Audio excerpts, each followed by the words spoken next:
ડભોઈ પટેલવાડીમાં ધારાસભ્ય ગોપાલ ઇટાલિયાએ યોજી સભા. ગોપાલ ઇટાલિયાએ ભાજપ પર કર્યા આકરા પ્રહાર. માણસના જીવની કિંમત સરકારે 4 લાખ રૂપિયા આંકી.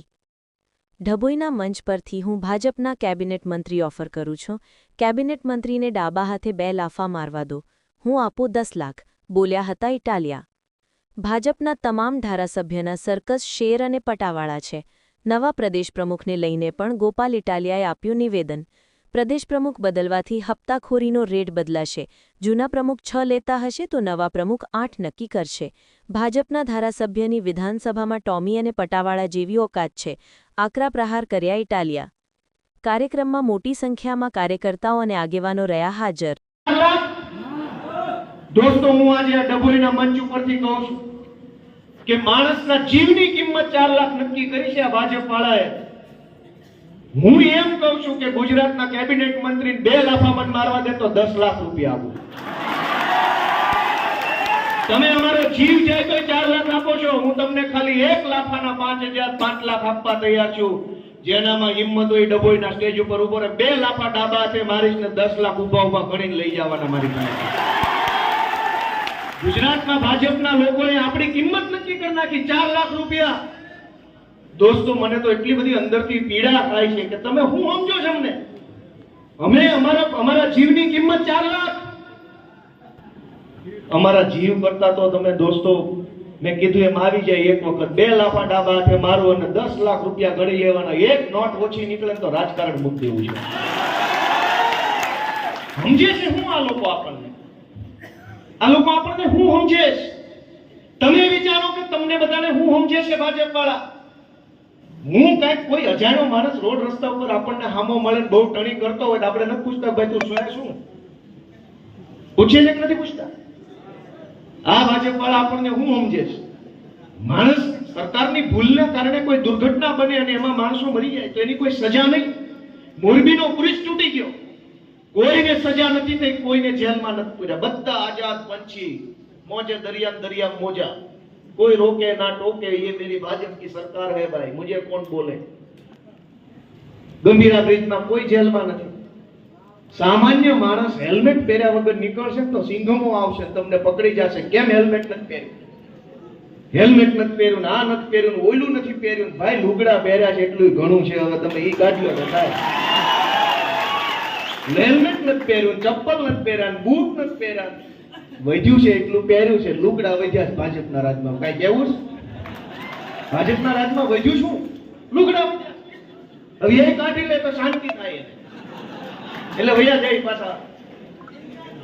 દોસ્તો, કઈ પરિસ્થિતિ થઈ છે. અને હું કાંઈ પણ ખોટું કહેતો તમે બધા મને એમ કે ગોપાલભાઈની વાત ખોટી છે. કયો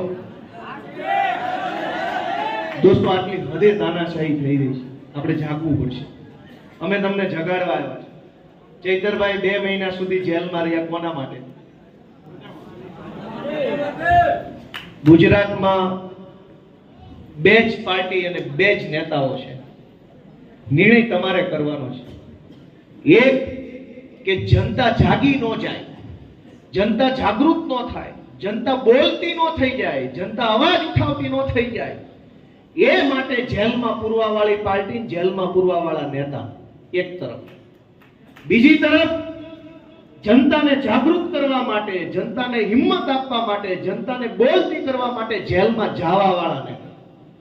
એક બાજુ જેલમાં પૂરવા વાળા, એક બાજુ જેલમાં જવા વાળા. નક્કી તમારે કરવાનું છે કે જનતા કોના તરફ રહેવા માંગે છે આ વખતે. જેલમાં જવા વાળા બાજુ કે જેલમાં પૂરવા વાળા બાજુ, એ નિર્ણય તમારે કરવાનો. દોસ્તો, નિર્ણય તમારે કરવાનો છે કે તમે કોની તરફ ઉભા રહેશો. અને મને પૂરો વિશ્વાસ છે કે તમે જેલમાં જવા વાળાની તરફેણમાં હજર બમ થઈને ઉભા રહેશો કે આ મારો છોકરો છે. દોસ્તો, મારી ઉપર 30 FIR થઈ. હું 15 જિલ્લાની જેલમાં રહ્યો. ઈશુદાનભાઈને જેલમાં પૂર્યા, રાધિકાબેન ઉપર ખોટા કેસ થયા, ચૈતરભાઈ ઉપર હમણાં ગલાસ મારવામાં 307 લ્યો. ઈ છે કેવા હારા મારા ગ્લાસ નથી ભાઈ. કોઈને લીટોય પીડ્યો કઈ મોઢા ઉપર, ન ખવાગ્યો હોય ઈજા થાય એટલી ઈજા નથી થઈ, એની 307. પણ મારી બધા ભાજપ વાળાને વિનંતી છે, ચૈતરભાઈ વતી, ઈશુદાનભાઈ વતી, કેજરીવાલ સાહેબ વતી, આમ આદમી પાર્ટી વતી, આખાય ગુજરાતના ભાજપ વાળાને મારી વિનંતી છે, મોટા મોટા નેતાઓને, કે તમારાથી જેટલું સહન થાય એમ હોય ને એટલો જ જુલમ અમારી ઉપર કરજો. પાછળથી કહેતા ને વધુ મારે છે. સરકાર બદલાય તે દિવસે ખોબા પાડી દેવાના છે, રાજી ખુશીથી દાંત કાઢતા કાઢતા મારવાના છે. અને એમાં કોઈ બાંધછોડ નથી કરવાની.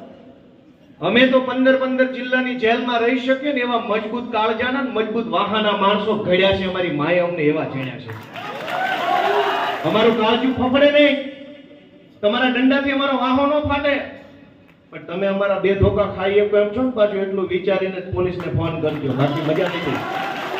કેમ કે બહુ દમદાટી દાદ ધમકી કરતા ઈ હું સમજે છે કે બધા માણસો ડરપોક હશે, બધા બી જશે પોલીસથી, જેલથી, કોર્ટ કચેરીથી. બધા એવા ન હોય. કેટલાક એવા હોય જેને એની માએ હવાશેર ફૂંટ ખાઈને જેડ્યા હોય ને કોઈના બાપથી નો બીવે જીવે ત્યારે. કેટલાક એવા હોય અમને અમારી માએ હવાશેર ફૂંટ ખાઈને જેડ્યા છે. કયા ભાજપ વાળામાં દમ છે જે અમને ડરાવી દે? દોસ્તો, આ ગુજરાતની ધરતીનું ધાવણ ધાવીને ઊભા થયેલા માણસો છીએ અમે આ ગુજરાત આરે ખોટું નહીં ખાવા દઈએ કોઈ દિવસ. ગુજરાતના જુવાનિયા આરે, ગુજરાતના ખેડૂત આરે, ગુજરાતના આદિવાસીઓ આરે, ગુજરાતના છેવાડાના માણસ આરે ખોટું થતું હશે તો અમે અમારો જીવ આપી દેવા માટે તૈયાર છીએ દોસ્તો, પણ પાછું પગલું ભરવું એ અમારા લોહીમાં. દોસ્તો, તમારે જાગવાની જરૂર છે અને મને એવો વિશ્વાસ છે કે થોડું ઘણું તો હંધાઈ જાગ્યા છે પાછા. અને વિસાવદર વાળી શબ્દ આવ્યા પછી તો ભાઈ ભાજપ વાળા જાગી ગયા છે. એને એમ લાગ્યું છે કે મારું બેટું કઈક ઉપાધિ વાળું થાય છે. પણ તમારે બધાએ આવનારી ચૂંટણીની અંદર જરાક હિંમત કરવાની છે. હું તમને બધાને વિનંતી કરવા આવ્યો છું કે અમે ગુજરાતની અંદર ખૂબ અન્યાય, અત્યાચાર, શોષણ, તાનાશાહી બધું જ સહન કરીને પણ જનતાની લડાઈ લડી રહ્યા છે. તમે તમારા દિલ ઉપર હાથ રાખીને વિચારો, જનતા માટે લડવા વાળા વધ્યા છે કેટલા? તમે 30 વર્ષ સુધી ભાજપની સામે કોંગ્રેસને મત આપ્યો, કોંગ્રેસની સામે ભાજપને મત આપ્યો, છેલ્લે તો બધું એકનું એક જ છે. આજ 5, 10, 25 જુવાનિયા વધ્યા છે જે ખરા દિલથી, સાચી દાનતથી, ઈમાનદારીથી જનતા માટે લડાઈ લડી રહ્યા છે. જેલથી નથી બીતા, ડર મારથી નથી બીતા, પૈસાથી લલચાતા નથી, હોદ્દાથી લલચાતા નથી. એવા 5 જુવાનિયા વધ્યા છે. એનું બાવડું ચાલશો કે નહીં ચાલો? ભાઈ કયો બધા એનું બાવડું ચાલશો કે નહીં ચાલો? તમે બાવડું ચાલશો તો અમે ક્યાંય ઘણું સારું કામ કરી શકીશું ગુજરાતમાં. દોસ્તો, અમે બધા સામાન્ય પરિવારના માણસો છીએ, તમારી જેવા જ છીએ, પણ આ પીડા જોવાતી નથી ને એટલે રાજકારણમાં આવ્યા. ચૈતરભાઈ ને હું બે સરકારી નોકરી કરતા હતા એ સમયે અમને ક્યાં સપનું હતું કે અમે ધારાસભ્ય બનશું? અને અવળી મોટી રાજકારણની દુનિયામાં અમારી જેવા ગરીબના છોકરાને કોઈ રાજકારણમાં આવવા દે? તમે સમજો કે કોંગ્રેસમાં ભાજપમાં 45 વર્ષના થયા ને એ યુવા મોરચાના મહામંત્રી છે. હવે 40 વર્ષે તો યુવા મોરચાના મહામંત્રી બનવું પડે. તો મુખ્ય મોરચામાં તો કે દિવસે આવે. હું 36 વર્ષનો છું, ચૈતરભાઈ મારાથી 1-2 વર્ષ આગળ પાછળ છે, અમને ધારાસભ્ય બનાવ્યા છે. રાજકારણની દુનિયામાં નાના માણસનો કોઈ દિવસ કઈ વાત નહોતી ઉપજતી. જનતાની તાકાત જુઓ, સામાન્ય માણસની તાકાત જુઓ કે અમારી જેવા જુવાનિયાઓને આટલી નાની નાની ઉંમરે ગુજરાતની વિધાનસભા હલબલાવી નાખવાની જવાબદારી સોંપી દીધી. અને હલબલે છે કે નહીં? રેડી હાલે છે કે કઈ સુધારો કરવો પડે એમ છે? ચૈતરભાઈ બોલે વિધાનસભા ડોલે નહીં તો બાકી ભાઈ કહેવું જ ન પડે. અને એટલે એ બોલી નો એ કે મને યાદ છે કે ગઈ વખતે જ્યારે એની ઉપર કેસ થયો તો રાજપીપળાની કોર્ટમાં, ગઈ વખતે આ ગલાસ વાળો નહીં, પેલો ફોરેસ્ટ વાળો, તે દિવસે વિધાનસભાની સત્ર ચાલુ હતું ને એ વખતે જ એની ઉપર કેસ થયો. વાત સાચી ખોટી? અને આ વખતે વિધાનસભાનું સત્ર આવ્યું ત્યારે જ ચૈતરભાઈ ઉપર કેસ થયો. શું કામ? 160 ભાજપના પટાવાળા અંદર બેઠા છે, એક ચૈતરભાઈ થી દીવે છે. વિચાર કરો. તમારી સરકાર, તમારા મંત્રી, તમારી પોલીસ, તમારા સંત્રી, તંત્રી, જંત્રી, સીબીઆઈ, ઈડી, આઈટી, એબીસીડી બધું તમારું, અને એક આદિવાસી યુવાન ચૈતર વસાવાથી આટલી બધી બીક લાગે છે. પણ તમારી જેલમાં એ તાકાત નથી જે તાકાત ચૈતર વસાવાના સંઘર્ષની અંદર છે. દોસ્તો, સંઘર્ષના ભઠ્ઠામાંથી નીકળેલો માણસ છે. આગમાં તપેલો માણસ હોય ને હોના જેવો થઈ જાય. પરિશ્રમ કરીને, પરિશ્રમ કરીને, પરસેવો પાડીને આગળ આવેલો યુવાન છે. અને જયતરભાઈ એકલા નથી હો, પાછા અમે એમાં ભેગા છીએ હો, પાછા એમ કઈ ડોક્ટર અમિત શાહ એમમાં રહેવું નહીં. અમે ભેગા છીએ, સુદાનભાઈ છે, રાજુભાઈ કરપડાઈ છે, રાધિકા બેન છે, આખી સેના છે. આ તો ઓલું ગીત નથી આવતું, મને એકલી જાણીને કાને છેડી દે, એમાં સીઆર પાટીલ ને એમ થયું ચૈતર વસાવા એકલો છે. નહીં, એકલો નથી મારા વાલા, એની હારે અમે ઉભા છીએ, કાઠિયાવાડ થી ખોખારો ખાઈને હારે ઉભા છીએ. ભાઈ ચૈતર વસાવા અમારો નેતા છે. અને એટલે હું તમને બધાને વિનંતી કરું છું કે ચૂંટણી ઓરી આવી છે, ભાજપ વાળા ઓરા આવશે, પણ જોજો, જાળવીને જોજો બધું, કેમ કે આ વખતે માલ મટીરિયલ જરાક વધારે વાપરશે. કેમ કે આ વખતે એને કોઈ પણ સંજોગોમાં આમ આદમી પાર્ટી જીતે નહીં ને એવું ઈ ઈચ્છે છે. એટલે દર વખતે કદાચ 100-200 વાળું હોય તો આ વખતે 500-1000 વાળું થાય. જે માલ આવે એ આપણી જ પોતાની કમાણીમાંથી લૂંટેલા પૈસા છે એમ માનીને લઈ લેવાના છે. એ મારી હું તમને જવાબદારી આપતો છું. ટોટલ માલ મટીરિયલ લઈ લેવાનું છે અને સાથે સાથે હાવણો મારી દેવાનો છે કે આવજો આવજો આવજો, તમારો ટાઈમ પૂરો હોય. કેમ કે આ મામલતદાર ઓફિસોમાં, ટીડીઓમાં, નાકે નાકે પોલીસ ચેકિંગમાં જે રૂપિયા ઉઘરાવે છે ને એ જ રૂપિયા ચૂંટણી ટાણે લઈને આવે છે. ઈ ક્યાં એના ઘરના પૈસા લઈને આપણને દેવા આવવાના. અને આમ તમે જુઓ કે એક સામાન્ય માણસ સરકારી અધિકારી પાસેથી કોઈ સરકારી સહાય માંગે તો આ ફોર્મ ભરો ને ઓલું ફોર્મ ભરો ને ફોટો ચોંટાડો ને અંગૂઠો લાવો ને બાનો દાખલો ને બાપાનો દાખલો ને કાકાનો દાખલો ને જાતિનો દાખલો ને મોહાળનો દાખલો ને એટલા દાખલા માંગે. આપણને એમ થાય નથી જોતી, રહેવા દે, સહાય રહેવા દે, નથી જોતી, જા.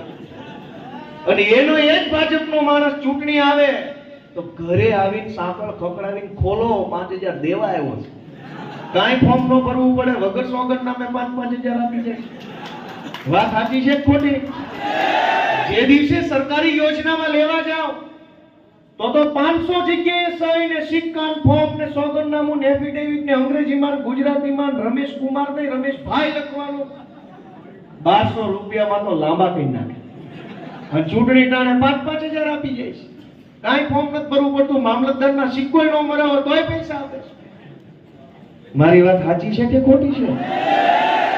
તો જે કઈ માલ મટીરિયલ આવે એ લઈ લેવાનું છે, આપણું છે એમ માની.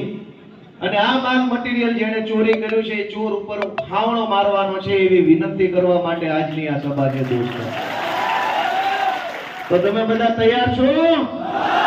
વિસાવદર વાળી કરવી છે? થઈ જાય વિસાવદર વાળી. ભારત માતા કી, ભારત માતા કી જય. ખૂબ ખૂબ બધાનો આભાર.